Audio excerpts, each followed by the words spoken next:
Every year, the Spartan government hand-picked its most promising teenagers, stripped them nearly naked, gave them each a dagger, and sent them into the countryside with one instruction: kill and don't get caught. This wasn't a punishment. It wasn't a rogue tradition. It was official state policy, endorsed by the ruling council, and it had a name. The Krypteia, Sparta's secret police force, operated almost entirely by young men who hadn't yet turned 20. So here's the question that should genuinely unsettle you. How does an entire civilization look at its best and brightest youth and decide that the ideal finishing school is a government-sanctioned murder program? That's what we're exploring today. And honestly, the deeper you dig into this, the stranger and more disturbing it gets. Let's start with the basics. What was the Krypteia, and how did it actually function? The word itself comes from the Greek kryptos, meaning hidden or secret. It's the same root that gives us words like cryptic and encryption, and that secrecy was the entire point. Here's how it worked, according to Plutarch, who wrote about it centuries later but drew on earlier sources. Each year, the ephors, Sparta's 5 elected overseers, would formally declare war on the Helots. The Helots were the enslaved population that outnumbered Spartans by some estimates 7-1. We'll come back to why that ratio matters. But this declaration of war wasn't symbolic. It was a legal mechanism. By officially declaring war, the ephors made it lawful to kill Helots without committing murder in the eyes of Spartan law. That's a critical legal distinction they clearly felt they needed. Then selected young Spartans, usually those who had excelled in the agoge, Sparta's brutal training system, were sent out into the countryside. They carried nothing but a dagger and minimal rations. During the day, they hid. They slept in ditches, in brush, in whatever cover they could find. At night, they came out. Their targets were Helots. Specifically, they sought out the strongest, the most capable, the ones who showed leadership qualities. And they killed them. Quietly. Efficiently. Then they vanished before dawn. Plutarch describes this with a kind of horrified fascination. Aristotle reportedly called it cruel. And yet Sparta maintained this institution for generations. So why teenagers specifically? Why not seasoned warriors, men in their 30s who'd already proven themselves on the battlefield? This is where you have to understand the agoge, because the Krypteia wasn't separate from Spartan education. It was the final exam. Spartan boys entered the agoge at age 7. They were taken from their families, organized into groups, and subjected to what we would today recognize as a systematic program of deprivation and brutalization. They were kept deliberately underfed so they'd learn to steal food. If they got caught stealing, they weren't punished for the theft. They were punished for getting caught. The lesson wasn't morality, the lesson was competence. By their late teens, survivors of this system were hardened, resourceful, and deeply indoctrinated. The Krypteia served as the capstone experience. It tested everything: stealth, survival, the ability to operate alone without support, and the willingness to kill on command without hesitation or remorse. But there's another layer here that most people miss. Sparta had a demographic problem. The full Spartan citizen class, the Spartiates, was always small. At its peak, we're probably talking about 8,000 to 10,000 adult male citizens. By the time of the Battle of Leuctra in 371 BC, that number had crashed to maybe 1,500. They were surrounded by populations that vastly outnumbered them and had every reason to revolt. Using teenagers for the Krypteia accomplished two things simultaneously. It forged the next generation of warriors into killers before they ever saw a battlefield. And it terrorized the Helot population using agents who were essentially disposable in the coldest strategic calculus. If a young Krypteia member died during his mission, Sparta lost a trainee. If a seasoned hoplite died, Sparta lost a soldier it couldn't replace. Teenagers were expendable, and Sparta was nothing if not pragmatic.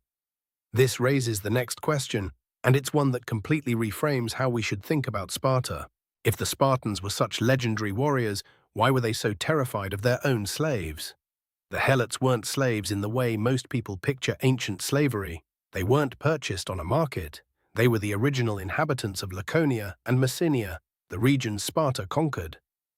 When Sparta took their land, it didn't sell the people off or scatter them. It enslaved them in place. The Helots continued to farm the same land their ancestors had farmed, but now they turned over a fixed portion of everything they produced to their Spartan masters. This arrangement created Sparta's entire way of life.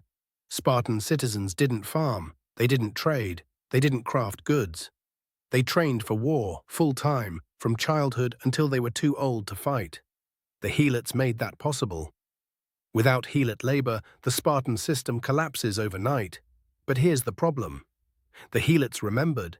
They remembered that this land had been theirs. They shared a common language, a common identity, and a common grievance.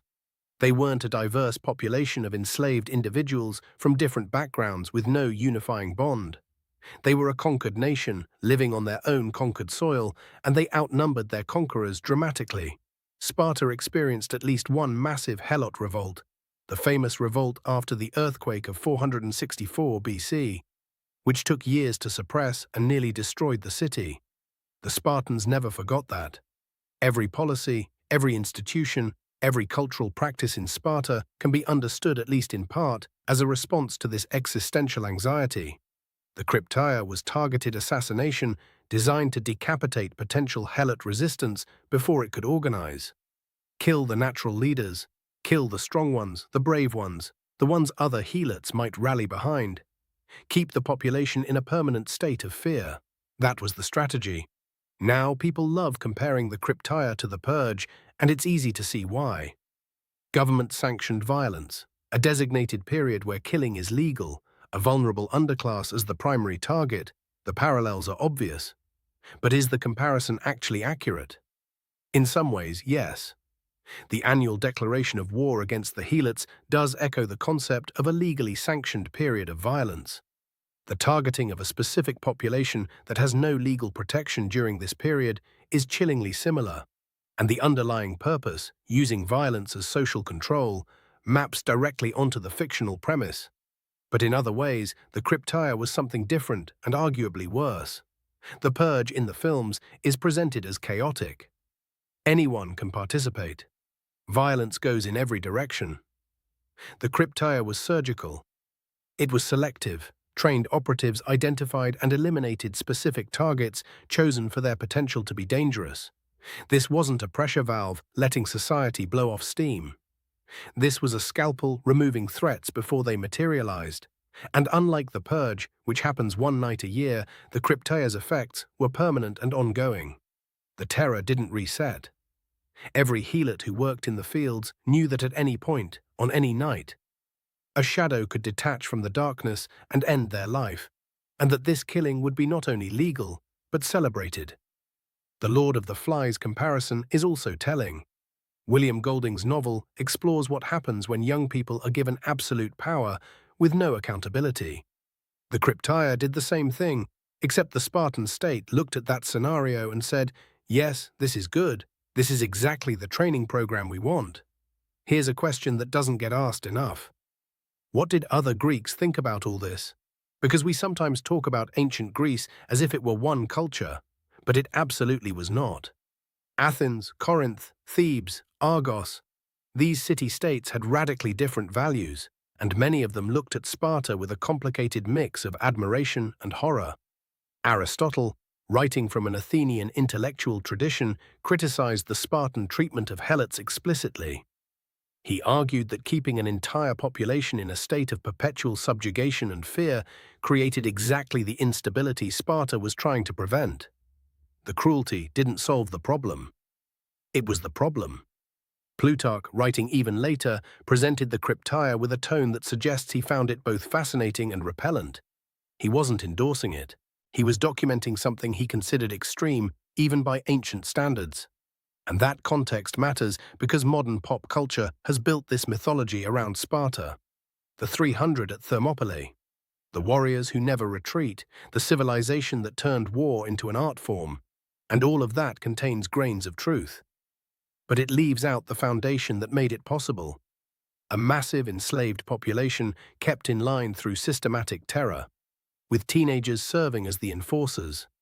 The warrior culture we romanticize was built on a horror we conveniently forget. So here's what I want you to argue about. Sparta clearly knew the Krypteia was morally questionable. Otherwise, why bother with the legal fiction of declaring war on the Helots each year? That declaration was a justification, a way to make something ugly look sanctioned and proper. So the question is this: does the fact that Sparta felt the need to legally justify the Krypteia suggest that even they recognized it as something monstrous? Or does it simply prove that every society, no matter how brutal, still needs to tell itself a story about why its worst actions are acceptable? Drop your take in the comments, because I genuinely think this one could go either way. And if this is the kind of history that keeps you thinking long after the video ends, subscribing is the easiest way to make sure you catch the next one.